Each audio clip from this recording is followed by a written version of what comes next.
From SF Land, this is Dorking Out, a podcast for people who love to dork out about movies, TV, and everything pop culture. Welcome to Dorking Out. My name is Sonia Mansfield, and I want to supersize my balls. Joining me is my podcasting sister from another mister and the co-host of Dorking Out, Margo D. Hello, my friend. Hello, my friend. I managed to find a movie that made pizza look super unappetizing, which I didn't think was possible. But we will get to that scene soon enough. Yes, we will. We are ending our 90s in November theme by dorking out about 1999's She's All That. This was a request by one of our listeners, listener Michelle. So, Michelle, this one's for you. I hope you don't like this movie because... We didn't like it. No, it's not that good. No. So this movie stars Freddie Prinze Jr., Rachael Leigh Cook, Matthew Lillard, Paul Walker, R.I.P., Kevin Pollak, Kieran Culkin, Usher, Little Kim, Anna Paquin, Gabrielle Union. Lots of people in this movie. Dual Hill from West Wing. He's in this. Dulé. God, you're so much smarter than me. No, it has the accent on goo at the bottom. You are so right, and I right. am wrong, as usual. Did you see this movie in the theater? Hell to the no. No. Because it was about teenagers, and I wasn't a teenager in 1999. Yeah. I'm old. And You're not old. I don't know what was going on in my life at the time, but no, I didn't have an interest in it. I'm not going to watch a movie about a bunch of teenagers when I'm in my 20s. It's just not what I'm going to watch. But Yeah, so this that was didn't a very stop me. So you went. I saw it in the theater and I remember thinking that it was perfectly fine. Like, oh yeah, sure. It's like pretty harmless, like fine little movie that people younger than me will probably really like a lot more than I did. And I kind of hoped that at this viewing I would like it more, and I like it a lot less. I saw it for the first time last night, and I watched it with my friend Julieta. Hello, Julieta. And she was born in 1994. So there's a lot of stuff in the night for her. Like the 90s for me is like my 20s for her. Yeah. It's her lactating years. Like she doesn't remember anything. And so she was like, so she was even like, who's this guy? I'm like, that's Freddie Prinze Jr. Do you know who Freddie Prinze is? She goes, no. So I was like, oh, he's dead. And then I said, do you know who that is? Because like, that's Paul Walker. She goes, oh, what's his thing? I'm like, oh, he's dead. Like there's a few people that Anna Paquin, like Freddie Prinze Jr. is not dead, everybody. He's not, but he had health issues. Yeah, but his father, his father died by suicide. Very sad story. Paul Walker died, but Anna Paquin's in this movie, and she's like, "Oh, who's she?" I'm like, "She won an Oscar like 2 years before. I don't. What is she doing in this thing?"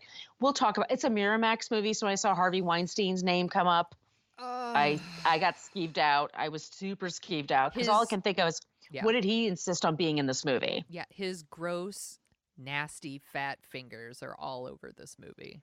Yes, indeed. It's really nasty, but this is a really good movie to kind of end our 90s theme on, because it like even the name, She's All That, is so 90s. Right. It is a really 90s movie. Like this came out, and I think, and Varsity Blues, they both came out in the same month, January 99, which is like this dumping ground for shitty movies. It is. You're right. But because Christmas is when they release the good ones. But She's All That was a hit. It made money. But it was, and then there were actually a couple more like good teen comedies after this. Like I think American Pie was after this. I think Dick was after this. Mm-hmm. Dick is so much better. You guys don't watch She's All That. Just go see Dick. Dick is so We have a better. whole show about it too. It's way better than this. But a lot of really good ones came out after this. So She's All That didn't like kill the genre or anything, but yeah, it did not age well for me. And it's not the lead's fault. Like we did Smith back when I had my original co-host, Smith. We talked once about Freddie Prinze Jr. and how he's likable enough. He's a likable dude. But like on a scale of charisma, he's like just the right amount of charisma. I don't know if this like sounds right. Like he's not like super charismatic where you're like, who's that? But Right. he's not like he's not offensive. He's not like Rob Schneider. When Rob Schneider shows up on screen, you're like, ew, like you're like repelled by him. Like Freddie Prinze Jr. is we were like, he's a 0, and we don't mean it like, oh, what a loser, but like on this charisma scale, and that's what he is in this movie to me. But Rachael Leigh Cook is really beautiful, does the best she can with a pretty thankless role. It's a totally thankless role. First of all, she's gorgeous. Yeah. And she's tiny like a little doll. I think she must be like 5 feet tall. Oh my God, she's itty bitty. She's itty bitty, and he's like 6 feet tall.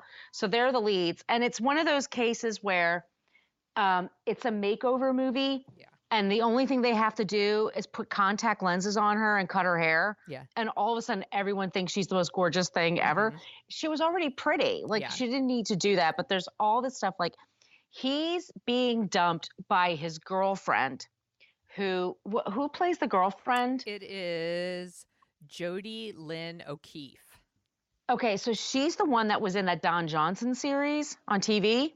Oh, Nash Bridges? Yeah, it filmed in San Francisco. Okay, yeah. They were living together, and she was like 19 and he was in his 40s or 50s. Did she play his So- daughter? Yes, she did. So gross. It's so nasty. It's And there was all nasty. kinds of rumors about him in San Francisco, like he wasn't the nicest person then. Maybe he's improved. Who knows? Yeah, Cheech But- Marin was also on that show, and everyone here loves Cheech Marin. Apparently, who doesn't? he was super nice.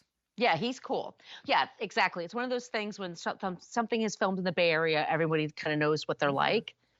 But anyway, so he's being dumped by her, a very hypersexualized 18-year-old girlfriend. For sure. And then she's dating a guy that's basically, talking about San Francisco, a guy that's basically Puck Yes. from real world San Francisco. So the friend I was watching this, Julieta, first I had to explain what real world was because I got the jokes from that. Yes. And she didn't know what the hell I was talking about. And then she was like, well, what's the big thing about real world? And I'm like, there was a time when reality television was new Mhm. and it was unusual and it was different. And that's what, and so these, like I told her, like every week people would watch The Real World. And when Puck got thrown out of the house, it was Yeah. a big deal. So anyway, she's dating him. He's a few years older than her, but she dumps Freddie Prinze. And then he's 6 weeks before graduation from high school. He looks 24 or 25, but Yeah. okay. They all do. They all do. So he then says, I'm graduating in a few weeks, but he hasn't picked the college he's going to. He's made no plans for this, Mhm. but he's all like, wow, we're going to have different lives in a few weeks.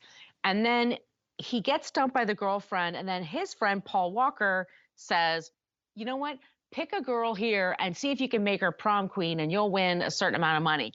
And he instantly goes for it. Yeah. And that's when they pick Rachael Leigh Cook, who's an artist, and she wears glasses and she wears overalls and she's quirky and different. Yeah. So of course they have to fix that about her. Yeah. First of all, if Paul Walker wanted to win the bet, Rachael Leigh Cook is already beautiful. Like, Right. what would have happened if they had actually picked a girl who was kind of unattractive by Or conventional just standards? needed by conventional, because the first couple of girls they look at and they just kind of have wardrobe malfunctions and things Yeah. that could just be fixed slightly. That would have made a bigger deal. This girl is thin and with beautiful skin Yeah. and boobs. I mean, you see it because they put her in these tiny little dresses. I'm like, she's stunning. She was Yeah. a child model. So of course, all you have to do is put a little bit. This movie is so infuriating on so many levels. It is. It reminded me a lot of Can't Buy Me Love. Well, you know what? There, at least Amanda, who was the actress our lead, but she at least was smart and her own person. Yeah. Rachael Leigh Cook, like they make her. She specifically says she's not smart. Like she's just an artist. Yeah. That's one of the many things I didn't like about this movie. She really downplays like herself, and she continues to do that throughout the entire movie, and I think that's how we end up with the ending that we get. So Zach decides Yes, he's going to take this bet, and he's going to pick, or Paul Walker picks like a random girl, but he, picks Rachael Leigh Cook, who's not ugly. And Zach is now going to give her, like, turn her into someone who's cool and popular and make her, and she's going to be the prom queen.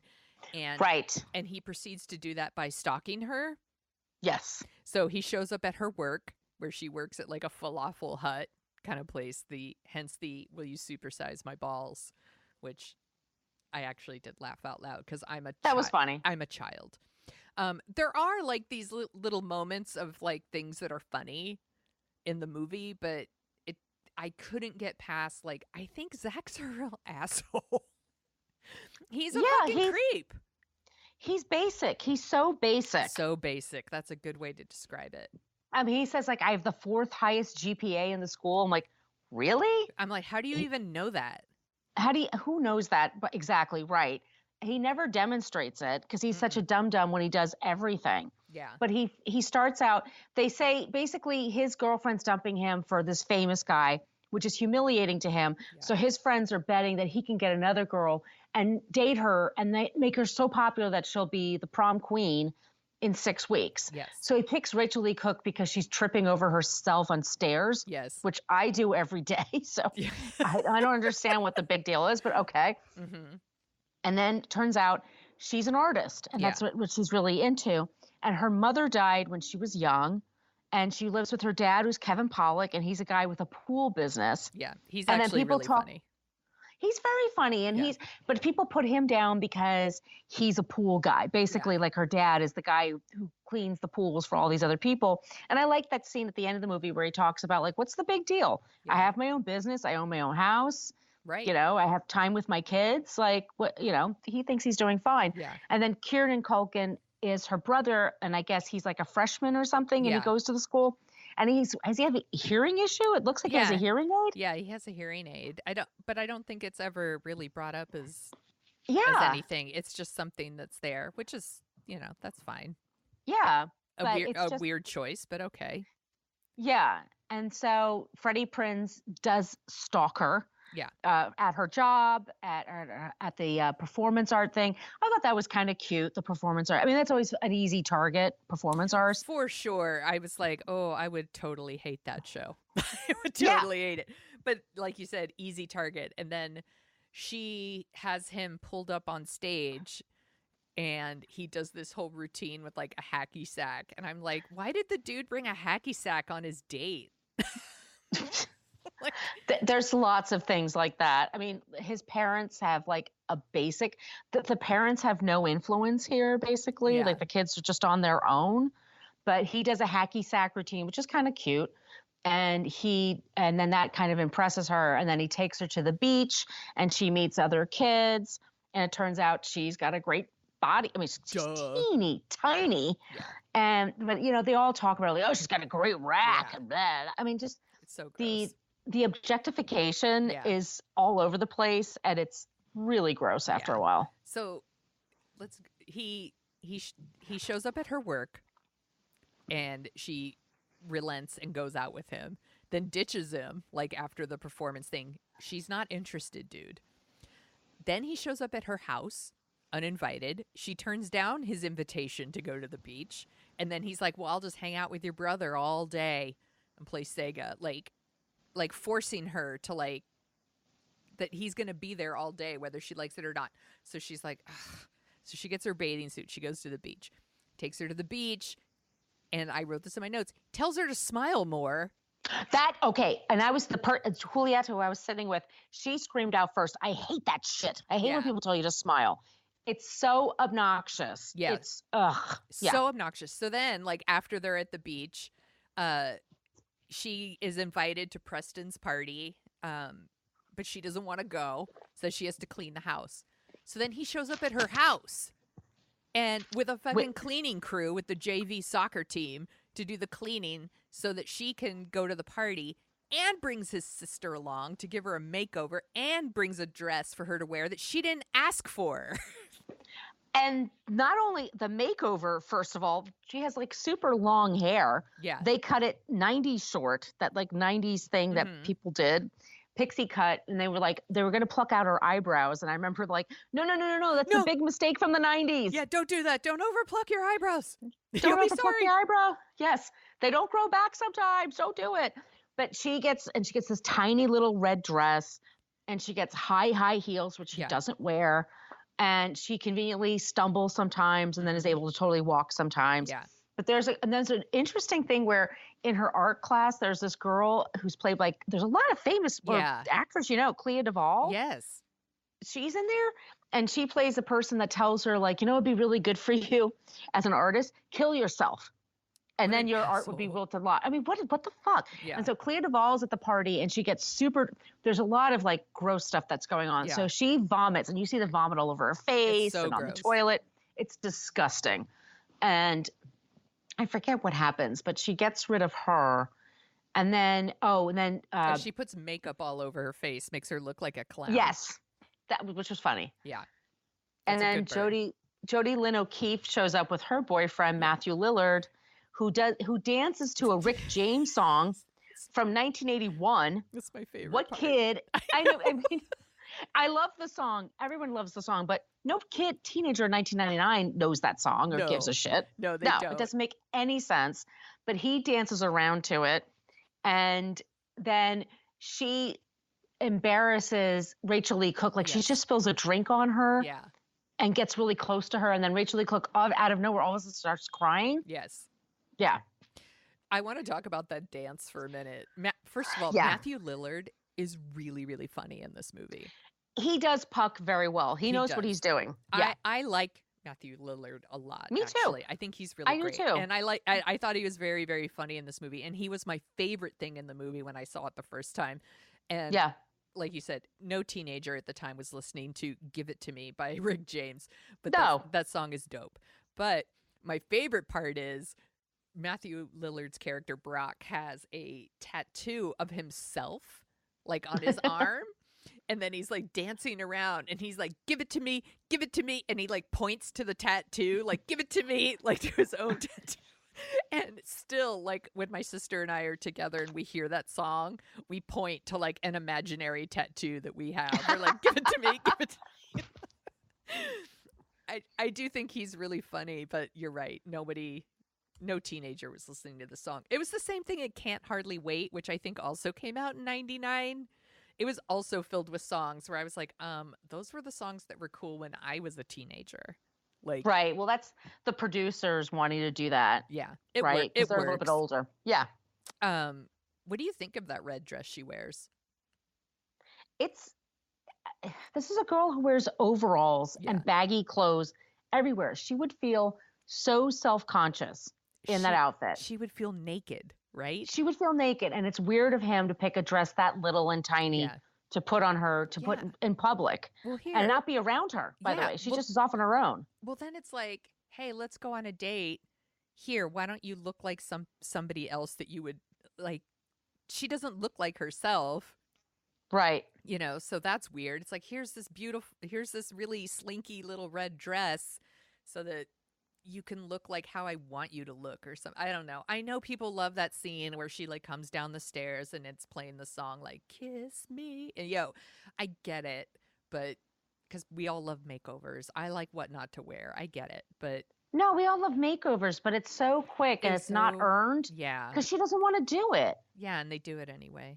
And they do it. And Anna Paquin, she won an Oscar a few years before. And all she's doing in this movie is a makeover and then talking to the lead's friend is he gay? Is he just chubby and shy? I don't know. Eldon Hansen, who he's very cute. And I was a little confused. I was like, why'd she put him in the friend zone? And I was like, well, they've known each other all their life or whatever. But there's all these fat jokes at his expense. It's you first meet him and he's eating a Twinkie and he's like, it's Twinkie light, and every time you see him, he has a huge plate of food. And I'm just like, really? Yeah. This is what we're doing. The fact that Kieran Culkin and Anna Paquin were in the movie, this was a Harvey Weinstein thing, apparently. He pulled strings, you do this for me and you can make something else for you. Well, Sarah Michelle Gellar's in there because she was in the Scream movies, which was Dimension Pictures. Yeah. So yeah, there's all kinds and she married Freddie Prinze and they have 2 kids together. There's a lot of overlap here. Yes. But yeah. It's obvious that they were just pulling as many strings as they could to get a lot of hot teenagers, which is good. But I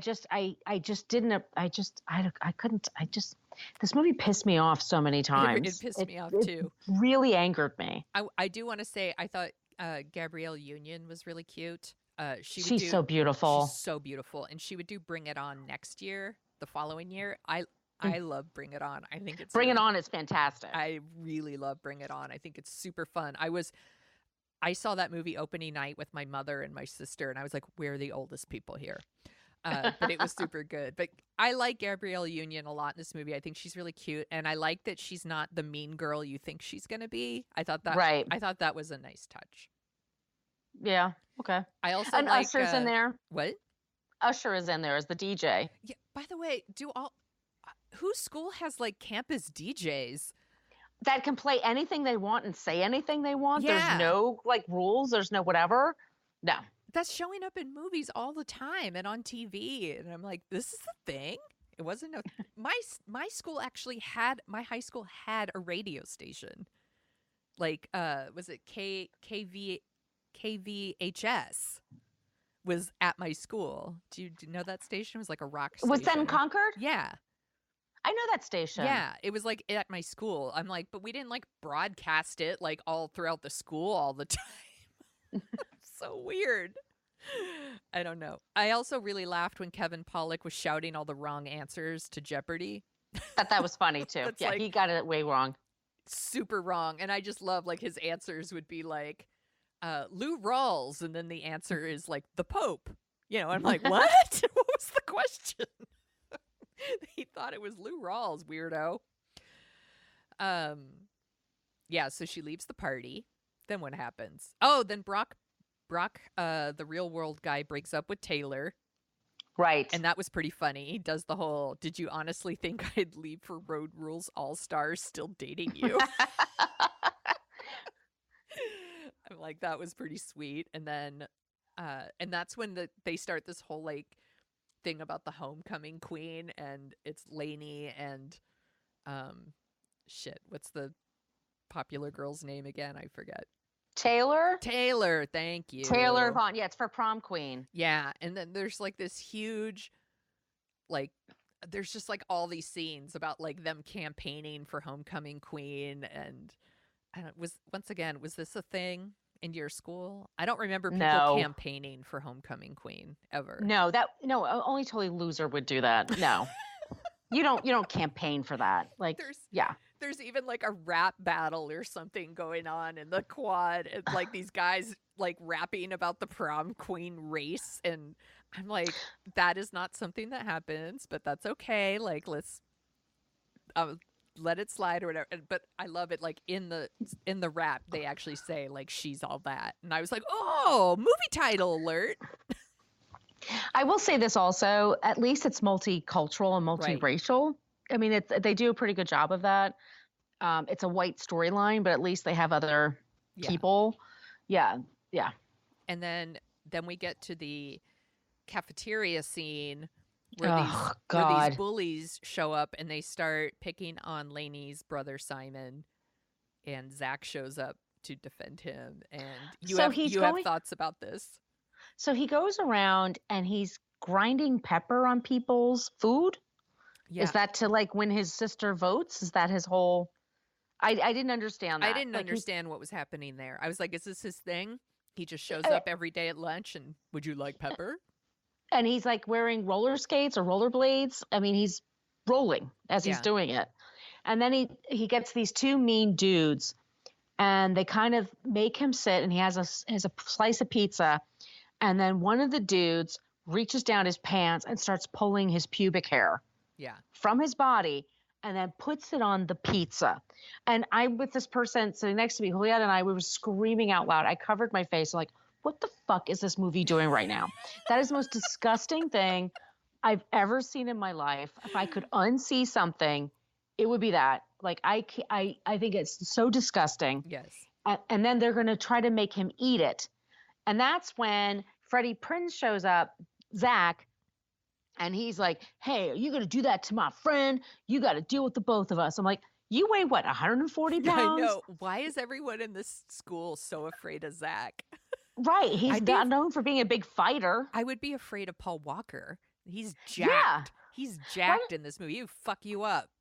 I mean, if he said, like, all of a sudden he brought over all of his soccer buddies and they were like, "You got to fight us," I would get that. Yeah. And just chase them away. Just like, get the fuck out of here. No, he makes them both eat the pizza. Yeah.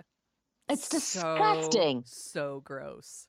It's so disgusting. And it's so like, you were training these two to be Columbine people. Like, I mean, they're just, the punishment doesn't fit the crime. Like, you could just chase them away.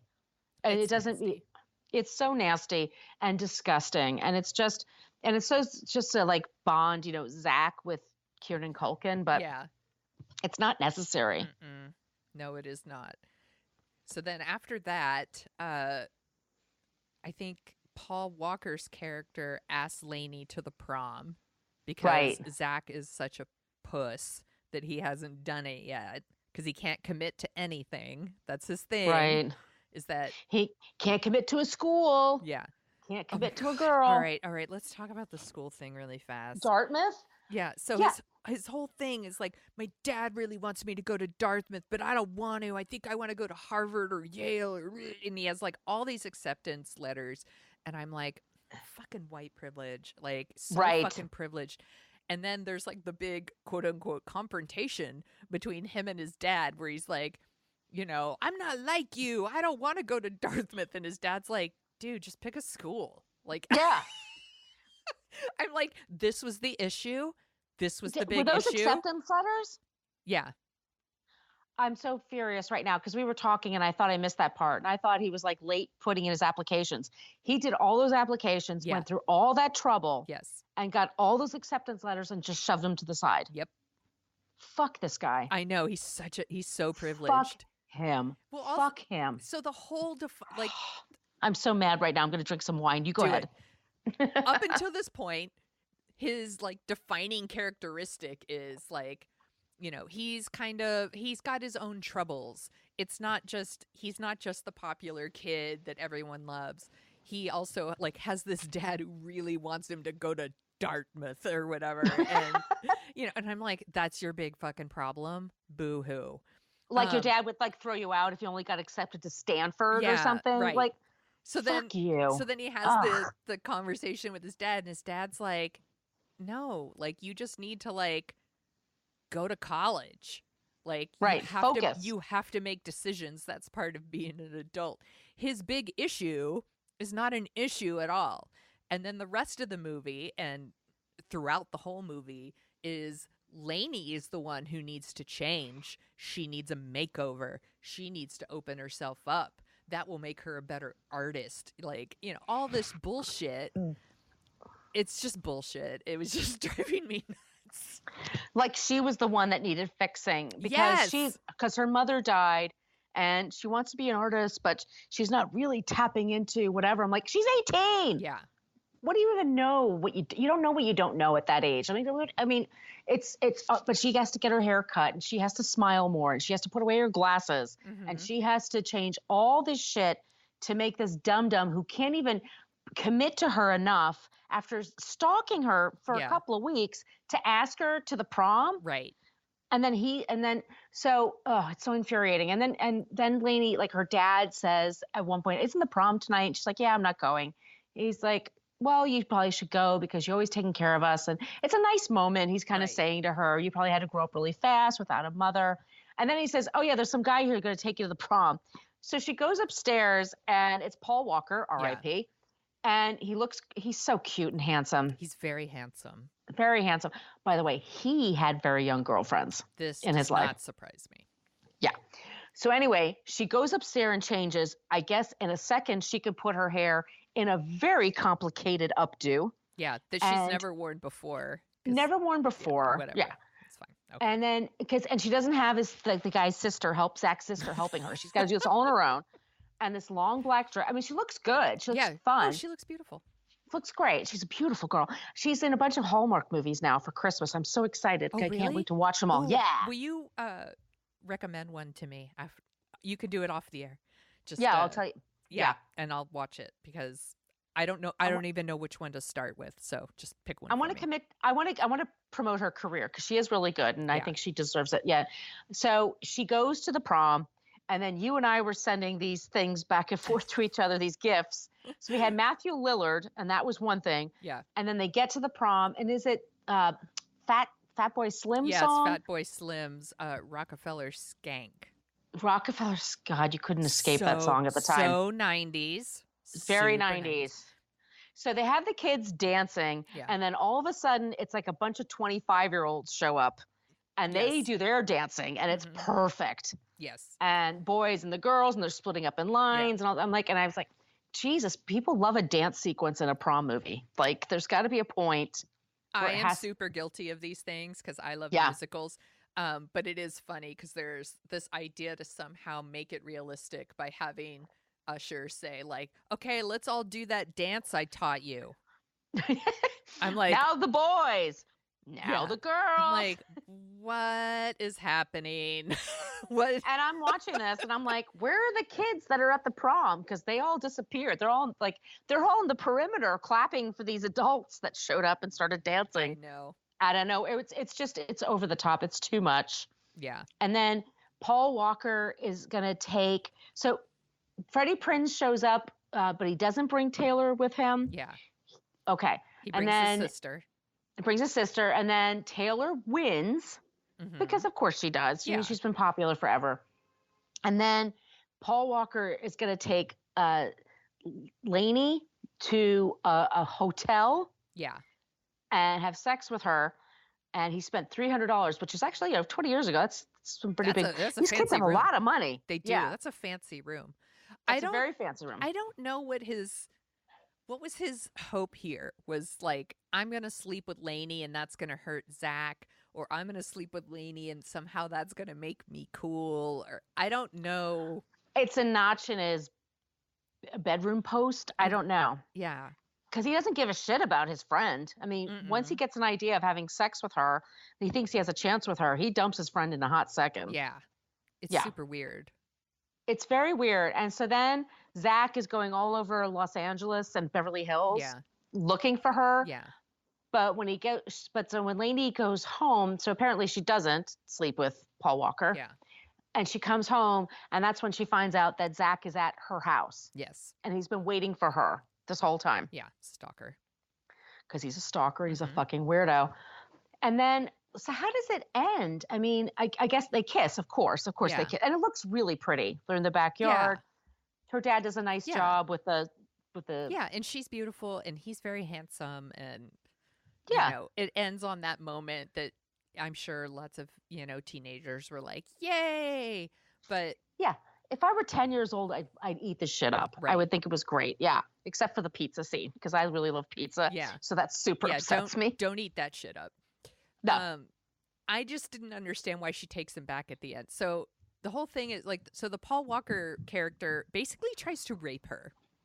Oh, that's all he's in for. We don't see it. She tells it to us. She tells the story, and that she and then she blew this like air horn, that she carries in rape her purse. Whistle. Yeah, a rape whistle basically into his ear or whatever. And that's how she was able to get away. So then she goes home, Freddie Prinze Jr.'s there, and they get together. And I'm like, so is she taking it like she's like, oh, good, we're together now because you're better than a rapist? Is that the bar for him? Like, hey, at least you're better than a rapist. He was a huge asshole to her. He's terrible, but she has date hair and she's in a cute outfit. And it's like the moon is right, and she's just like, fuck it. It's my prom night. I guess. I only get the one, and then I'm going to go to art school. Right. There's also this whole thing where, like, the Simon, the Kieran Culkin character, like, apologizes to Freddie Prinze Jr., like, hey, sorry about that whole asshole thing. And I'm like, why are you apologizing? He was an asshole. He was an asshole. Yeah, this movie is so problematic in so many different areas. Yeah. It's just... Yeah, we're just supposed to root for Freddie Prinze no matter what. And I just I didn't like And his who has it character easier at than all. him? Who has it easier than No him? shit. He has parents that'll do whatever the fuck he wants. Right. He can go to any school he wants. He's the fourth smartest kid in his class, so he can go to That's college. what he says. That's what he says. Must be He's true. good at sports. He's accepted. You know, I mean, what is the thing he has to overcome? Oh, a girl broke up with him. So what? Yeah. Like every other girl in that school would go out with him, and he knows that. So I had, and I like Freddie Prinze. He seems like a super nice guy. Right. Whenever you hear things about him, he loves to cook. He's super into his wife and his kids and being a family man. Like he seems like a really nice guy. But at the end of the day, I'm like, the stakes are so low for him, and he has it so fucking easy. Like I just don't want to hear it. Yeah. I just don't want to hear it. I want to hear about Rachael Leigh Cook and what she's going to do with her life. It was just like Can't Buy Me Love to me, in that the Amanda Peterson character, I wanted her to pick herself at the end and tell all these guys to fuck off. And I would have liked Rachael Leigh Cook to do the same thing, but that's not the kind of movie they made. I did read that M. Night Shyamalan did some ghostwriting on the script. Did you read that? No, but what's the twist? Well, there has to be a twist. Who's a ghost? I just wrote, made this make sense to me because the ending is a mystery to me. I'm like, I don't understand why. You know what they should have done? What? She came home. Freddie Prinze is there. She takes him outside to his car. She gives him a peck on the cheek or whatever and just says, "Thank you so much. It's been really fun. I'm going to be with my family now. Good luck at school. You know, I'll never forget this." And then she goes inside and like she has like, you know, she hangs out with her dad and her brother. Yeah. And you know, they have a real pizza. They don't have a gross pizza. Like they do something together as a family. And like it's just them. Like that should have been it because she chose herself. Yeah. Because she's awesome. Yeah. Like, hey, you really like, thanks. I know who I am. I don't, you know, I don't need you. Bye. Yeah. Thanks. It was fun. I liked the beach. The dress was cute. Thank you so much. I appreciate the shorter hair. It's easier to deal with. I wish you luck at whatever Ivy League school that you'll never have to pay for. Right. You know, you'll never be in debt ever. Right. You know, but thank you. It was, you know, you made me feel nice for a couple of weeks. Yeah. Thank you. Tell your sister to call me. She's rad. Yeah. I'm like, she seems like good people. I also read that this was the last movie that Gene Siskel reviewed. Are you kidding me? That poor man had cancer and had to watch this? I was like, poor guy. That sucks. Did he give it a good review or? He did. Oh, he got so weird at the end and it must have been the cancer or whatever, but he got very soft. Yeah. He used to be super harsh. Well, that was, and then Ebert was the same. Yeah, you're right. You're absolutely right. So, yeah. Sorry, listener Michelle. We didn't like this movie. You know what? I'm glad we saw it. And I think it's a really good example of 1999. It totally is. And we had so many like teen comedies in the 80s. We had all those John Hughes movies. And then like Heathers came along and kind of killed all of them, basically. You know, and we didn't really get teen movies again until Clueless in 95. And then we didn't even really get any right after that. And then in 99 is when we started getting all these movies. And She's All That was kind of one of the first. So, and it's super 90s. It's got a good soundtrack. It has really good looking people. It's fun to look at the 90s fashions and stuff like that. Yes. And it's got very good performers. I mean, I don't have any problem with any performer. I think all the actors are great. Yes. It's such a Weinstein script. Like I can just see certain parts. So I'm just like, ugh, they made the girlfriend really slutty and, you know, but, you know, I don't know. If I was 10 years old and I watched this when it came out or so, I would have a lot more of a fond recollection of it. Yeah. But just, I'm not. And just to look at it now, and like I said, I watched it with my friend who's only like 24 or 25. And then she was screaming like, oh my God, I told her to smile and he told her to do this and told her to do that. And like, yeah. Yeah. I think this movie will only work now for people that grew up watching it. I think that's it. That's the audience. And that's fine. Which is fine. Yeah. Knock yourself out. Enjoy it. I'm sorry we Right. didn't like it. But I'm glad I saw it. I mean, it was I don't hate myself for seeing it. I hate myself for seeing that one scene, but that was it. Because it's only like an hour and 25 minutes. It's like Oh my super God. fast. It's super fast. And it's very watchable. You know, it Yeah. moves. It's just, well, I wouldn't watch it again, so I guess I shouldn't No, say I it's won't watch it again. watchable. No. No. So sorry about that, listener Michelle. Do you want to hear some of the other movies of 99? Yes. Okay. We have done another 99 movie, so I'm not going to do the top 10 again. I just picked some random movies. So also, these all came out in 99. 200 Cigarettes. Oh my God, that movie. Yes. I haven't seen it since the theater. I haven't seen, oh God, no, it was an independent movie, right? Like Courtney Yeah. Love's in there? Yep. Yeah. Courtney Love and Paul Rudd. Jesus Christ. Yeah. He looks the same. She does not. Right. Cruel Bless her heart. Intentions. That was a movie a lot of people want us to do. Yeah, which by the way, it's not streaming, you guys. Right. We will do it sometime when it starts streaming, but it isn't. So sorry, it was on the list. We were gonna do it. We should say that, you guys, because you want us to do stuff, but if it's not available on streaming, I'm not going to buy it. Yes, this is Yeah. correct. Lock, Stock, and Two Smoking Barrels. Love it. I haven't seen that one since like it first came out on video. I had that But I remember soundtrack liking for it. years. I loved it, and the soundtrack is amazing. Okay, good to know. Never Been Kissed. Is that Drew Barrymore? Yes. Yeah, that's a weird one too. Yeah, I liked it at the time, but I wonder how it aged. Yeah. I like Drew Barrymore a lot. She's I very love likable. her. She's very likable. Yeah. American Pie. Yeah, that's another one. There's parts that are really funny. Yeah. Sleepy Hollow. Yeah, we covered that for book versus movie. How does it hold up? I haven't seen it since the theater. It's okay. Yeah. It's fine. It's fine. I just remember it looked great. It looks, the art direction is amazing. Yeah. Okay. And Christopher Walken is great. It's just Johnny Depp I'm a little over right now. Yeah. Yeah, we could talk about him on What a Creep. The World Is Not Enough. James Bond movie.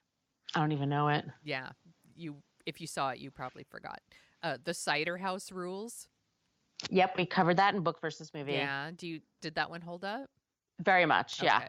The Talented Mr. Ripley. We covered that for book versus movie, and it totally holds up. Yeah, it's a really good movie still. That one's really, really good. And Awesome. Then I saved the best for last. Deuce Bigelow, Male Gigolo. Okay, I have a story about Rob Schneider. I can't wait to hear this story. I used to go to the Alex Bennett show in San Francisco in the 90s, late 90s, and I'm sorry, early 90s, sorry. And for my 21st birthday, I was at a comedy club with a bunch of friends, and Rob Schneider was one of the comics, and I was friendly with him, and he and I danced on my 21st birthday. Oh, was he nice to you? Totally nice. Oh, good. He's totally nice. He's crazy. And his ideas about vaccines and stuff like that, don't listen. Yeah, he's not my fave. No, and who he votes for politically, don't listen. Yeah. But at his core, he's actually a really nice person. Well, I'm glad he was nice to you. That He was so nice, yeah. That redeems him in my eyes. Oh, yeah. A little bit. But my friend Kristen, like, she took me out that night. And every once in a while, she'll send me a text because she'll see one of his movies or something. She goes, I can't believe we danced with that guy on your 21st birthday. I'm like, I know, because he's a person. He's just a person from San Mateo that, had a little bit of fame for a while. Yeah. Does he still live around here? No, he's LA. Okay, because he used to own like a club here. Like, I think he used to own the DNA Lounge or. Yeah, he was totally into that. And then he married, I remember like when I knew him, he married someone, he was a few years older than me. He married someone who was like 10 years older than him that already had a kid. Like he became a dad out of nowhere. But then, and I think that's his daughter, Elle King. Okay. I think that's her. And then he married somebody else. And then somebody else after that. He's had like a few marriages. Okay. But I remember somebody saying like, oh yeah, Rob Schneider got married. He was like 25 and she was 35. And like, yeah, he's a dad and everything. Like, that guy's a father? That guy's it was just odd to me. Yeah. So do you want to hear about top songs from 1999? You know I do. Okay, so I'm going to do a sampling because you and I have talked about a bunch of stuff in 1999. So we have Fly Away by Lenny Kravitz. Song's rad. Super rad. Last Kiss by Pearl Jam. Oh, yeah, You could I not know that one. escape that song. Yeah. All Star by Smash Mouth. You could not escape that song. God, you still can't escape it. It's ridiculous. You still can't. Slide by Goo Goo Dolls. I really like the Goo Goo Dolls, actually. I do too. He was so cute, the lead singer. I still really like them. Living La Vida Loca, Ricky Martin. Talk about a song you couldn't get away from. Everywhere. Baby One More Time, Britney Spears. You couldn't get away with that. Yep. Heartbreak Hotel, Whitney Houston. Oh, and Faith Evans. Yeah, I love that song. And the number one song, we've talked about it before, but anyway, the number one song from 1999, are you ready? Mm-hmm. It's Believe by Cher. If you believe in life after love. Yep. That was the number one song of the year? That was her huge hit. Cher's huge hit after like 10 years. Yeah. I think If I Could Turn Back Time was like her last time that she had a hit song, and that was in the 80s. Yeah. That's the video for If You Could Turn Back Time is it's the best. Her outfit. Like, Cher is amazing. Cher is dope. I love Cher. She is so dope. And you have to follow her on Twitter because she's super active on there and she's super smart. She is super smart.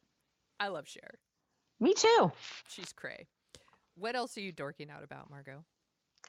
I'm totally into The Crown. Ooh. So we have season 3 right now. And so Olivia Colman is our queen. She is a queen. Oh, she's such a queen. And Helena Bonham Carter is playing Princess Margaret. And in season 2, Princess Margaret was a person in the 60s and 70s. She was kind of a party animal. And I remember my mom was sick and I would take care of my mom. We would watch The Crown together. And she would point at the screen. Every time Princess Margaret was on the screen, she'd look at me and goes, "That bitch, that bitch." She was so angry at her.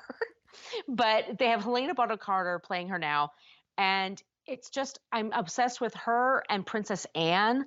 It's like the women in this family are amazing. And the men are total entitled doofuses who don't know how to control themselves. And it's continued until now because Prince Andrew now had to quit. He said he quit. He was fired by his mother for his cushy gig because of his nonsense. Mm-hmm. But anyway, it's really well cast. There's a couple of episodes where things happen in the UK that I never knew about that are striking and alarming and sad. And the Queen had to deal with it. And you really kind of admire this woman. She has a lot to deal with. Yes, it's a monarchy. I don't believe in monarchies. I believe in republics. I don't believe in that bullshit. But she humanizes the Queen. And I think the Queen needs this right now. Right. Because her stupid sons are not helping her. Oh, my God. No. Oh, that family. So anyway, it's The Queen on Netflix. It's season 3. I'm doing it right. I'm just doing one episode at a time and kind of taking it in. But it's wonderful, and I'm super enjoying it. I'm so glad to hear that. I am going to I downloaded it for my trip to New York.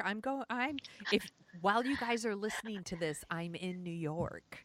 I know, and you're going to be a couple of days from meeting me in person. We get to meet for the in first person. Time. It's so exciting. So I downloaded the first season of The Crown on my iPad so I could watch it on the plane because maybe I could try to catch up. We'll see. Yeah. I know that you're also watching what I'm watching, but I'm going to bring it up anyway. I loved the first 2 episodes of The Mandalorian. Isn't it great? It's so great. It's super so fantastic. Loved it. Like it looks great. Like I like that there's yet to be like a Skywalker or any, but like it seems very separate. I don't really know where it's gonna go, and I'm totally cool with that. It is like a Western. Mm-hmm. I just really, really liked it. And there's a baby Yoda. I don't think the baby's name Yoda. I don't think it's like Yoda's baby. I think it's just like another creature like Yoda, right? Right. But it's the fucking cutest thing I've ever seen. And Yeah. I want a road movie where baby Yoda and a porg go on a road trip or something. Like it would be like the cutest movie ever. They could just take my money. I would totally go see it. I posted that on Facebook. I said Disney Plus, just take all my money. Yeah. I wasn't going to do it. Because you know how to entertain me. Yeah. I wasn't going to do it. I was like, I'm going to wait. I'll wait till the new year or something. I can wait. And then people started sharing stuff of Baby Yoda. And I was like, fuck me. Now I have to get Disney Plus. So like I got Disney Plus and I was not disappointed. I'm so glad I did because I think it's really great. I think as we're recording this, like the third episode is probably out by now, but I haven't watched it yet. But I really liked what I've seen so far. I think it's super fun, and like I said, it looks super beautiful. And Jon Favreau, he makes such interesting choices. You never know what that guy's gonna do, but he's directed. Did he direct it and produces it? And he's not. Oh, definitely. And he has really top people working with him on this, writing and directing and doing photography and stuff like that. It looks beautiful. Yeah. And I was saying, like, for my Best Neighbors podcast, like I watched this last Friday afternoon or Saturday morning. I forget which one, because I didn't read any recaps about it. But as soon as Baby Yoda showed up on the screen, I started screaming out loud with delight. I didn't know I needed this until it showed up. It's so cute. And it's just what we need. Yeah. Like in the way the world is right now, a Baby Yoda is what everybody needs. We deserve this. We need this. It's going to give us hope. And it looks beautiful. Hope. A new hope. Right? Wink. So, and I watched A New Hope right away because I had to see, like, does Han shoot first here or not? Like, what happens there? But they have all these Disney movies on there, and it's just a great treasure trove. And you know what? Disney is great and popular because they put out some good shit, man. Yeah, I get it. Like, we don't want Disney taking over the world. I totally understand. No. But I also really love a lot of their movies, and I was so happy to watch this, and I'm so glad. I have all the Star Wars movies, but it's nice that they're there. I immediately introduced my son to the Jungle Book, the original animated Jungle Book, and he loves it. Loves it. Like, he won't stop watching it. He keeps watching the same, like, 2 parts over and over with the elephants marching and the whole, like, bare necessities. Okay, and also for me, I had a record when I was a kid, an actual album. And then it would say bing, and you turn the page and had like a book. Yeah. And I would play King of the Swingers, which is Louis Prima. Yeah. I'm the king of the swingers, the jungle life for me. I would play that over and over again. My dad and I would dance around to it. It's like, it's crack. Calvin's driving me crazy because he keeps rewinding it before he gets to that part. And I was like, you're missing the monkeys. You're missing the best part. And then I hit him. No, I don't hit him, you guys. I'm just kidding. Like, but I'm like, you're missing it. Like, Bare Necessities is great. And like, the actor's name, Hoyt Axton. He's so great. Oh, he's wonderful. He's really, all the voices are really, really great. It's so good. I haven't watched the digital remake one. I don't really care about that. No. That's not I'm my not jam. gonna watch the remakes. Yeah. No, I'm gonna watch, as problematic as a lot of them probably going to be. Yeah. As I go through them, everything's problematic at some point. She's All That is problematic. We still watched it. I mean, we're gonna watch things, but I think it's totally worth the money. Yeah. For me, it's not that expensive. $6.99 for cheap. all of Star Wars and all of Disney. Like, and it's just all of Pixar. Yeah. I keep thinking, I'm like making mental lists all the time. Like, what do I show him next? Do I show him Rescuers? I'm like, maybe Rescuers. Oh. I'm like, maybe 101 Dalmatians. I just can't stop thinking about it. I watched the Aristocats. How is it? Oh, it's wonderful. It's so good. You might like that one. Yeah. The first thing I watched was Mandalorian, and then I watched episode 4, A New Hope. Yeah. And then I watched Aristocats. Like I was up until like 1 a.m. And I remember telling myself, this is the best money you've ever spent on anything in your life. And then a week later, I screamed out loud when I saw a Baby Yoda. Oh my God, it's so cute. And I'm like, I don't want anything but Disney Plus. Seriously, just hook that shit up to my veins. Up to my veins. If it's the last thing I see before the apartment explodes in flames, I'm fine. You know, I was in a happy mood. I went happy. Yeah, it's so good, you guys. Sorry, we're total shills for Disney Plus, but it was totally worth it. I didn't expect to be because I know people worked at Disney. It's not a great place to work. Yeah. For some of my friends, it's not. Yeah. So, yeah, but you know what? They put out a great product. They do. Yeah. So, Margo, where can people find you on the internet? On the internet, you could find me at Brooklyn Fit Chick. That's for Facebook, Twitter, and Instagram. And my blog is brooklynfitchick.com. And you can find me at thesoniashow.com and The Sonia Show on Twitter. And you can find Dorking Out at dorkingout.com and Dorking Out Show on Twitter. You can go to Facebook. I don't check it that often, but you can find the podcast there if you're looking for it. But you're listening to it, so you already know where it is. And this was super fun. I didn't like the movie, but I'm glad we got to talk about She's All That. I always enjoy talking to you. And you guys, just so you know, we also have stickers, Dorking Out Show stickers. That's right. So if you want one, reach out to us on social media, slide into our DMs, as they say, as the kids say. And if you have suggestions for movies we should watch, let us know there. And if you could leave us a review in iTunes, nice review. That would be great. That would be great because Sonia and I, we've been doing this now for a little over a year. It's been a year. Right. So and we need more reviews for me and Margo. Yeah. And I know you guys love her, so give her a good review. Come on, don't be a dick. Don't be dicks. And check us out on our other show. Speaking of dicks, it's called What a Creep. So if you want to hear about creeps, Sonia and I talk about creeps, but it's super fun. It's super fun. Yeah, you'll like it. I promise. Well, this was good. I'm glad we did this, Margo. Me too. Give it to me. Give it to me. Give it to me. Give it to me.